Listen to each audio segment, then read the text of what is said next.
National ব্যাংকের আর্থিক কেলেঙ্কারি নিয়ে একের পর এক মামলা দায়ের করছে দুদক। অভিযোগ, ২০০৯ সালে ব্যাংকটির নিয়ন্ত্রণ নেয়ার পর শিকদার পরিবার নিয়মনীতি উপেক্ষা করে ঋণ অনুমোদন সহ নানা অনিয়মে জড়িয়ে পড়ে, যার ফলে সংকটে পড়ে ব্যাংকটি।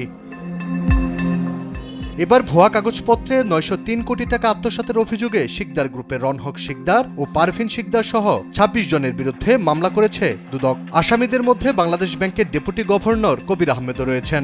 মোট এখানে ২৬ জন অভিযোগ সংশ্লিষ্ট ব্যক্তি রয়েছেন। তাদের সকলের বিরুদ্ধে আনিত অভিযোগ অনুসন্ধানকালে প্রমাণিত হয়েছে। এই কারণেই কমিশন কর্তৃক তাদের সকলের বিরুদ্ধে দণ্ডবিধির ৪০৯, ৪২০, ৪৬৭, ৪৬৮, ৪৭১, ১০৯ সহ দুর্নীতি প্রতিরোধ আইন ৫-২ এবং মানি লন্ডারিং প্রতিরোধ আইন ২০১২ এই সংশ্লিষ্ট ধারায় একটি মামলা রুজুর সিদ্ধান্ত গৃহীত হয়েছে।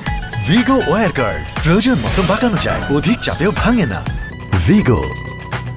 এদিকে পিএসসির সাবেক গাড়ি চালক আবেদ আলীর মাধ্যমে প্রশ্ন কিনে পুলিশ ক্যাডার হওয়ার অভিযোগে অতিরিক্ত পুলিশ সুপার জাকারিয়া রহমান জিকুর বিরুদ্ধে অনুসন্ধান শুরু করেছে দুদক। একই সঙ্গে তার দেশ থেকে নিষেধাজ্ঞা দেওয়া হয়েছে। জনাব মোহাম্মদ জাকারিয়া রহমান জিকু, অতিরিক্ত পুলিশ সুপার, পুলিশ অধিদপ্তর, ঢাকা।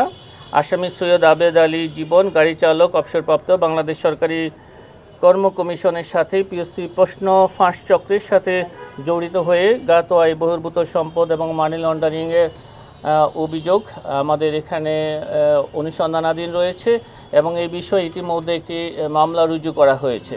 এদিন ৩০ কোটি টাকা আত্মসাতের মামলায় পিকে হালদার সহ ১৮ জনের বিরুদ্ধে চার্জশিটের অনুমোদন দেয় দুদক। পাশাপাশি সাবেক ভূমিমন্ত্রী সাইফুজ্জামান চৌধুরী জাভেদ সহ ৩৬ জনের বিরুদ্ধে ২৫ কোটি টাকা আত্মসাতের মামলায় চার্জশিট দাখিলের সিদ্ধান্ত নিয়েছে কমিশন। আলী আক্কাস, আকাশ, দেশ টিভি, ঢাকা।